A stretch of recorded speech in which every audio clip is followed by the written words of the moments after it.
ఏడు రంగుల వాన రెండు కళ్ళల్లోన కారణం ఎవరంటే అక్షరాల నువ్వే.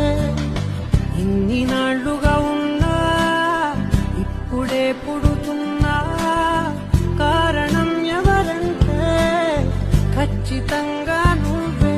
మబ్బుని మెరుపుని కలిపిన వానల్లే పెదవికి నవ్వుకి పరిచయం నీ వల్లే. చిగురుపై చినుకులే ఎగిరితే ఎంతందం మనసుకో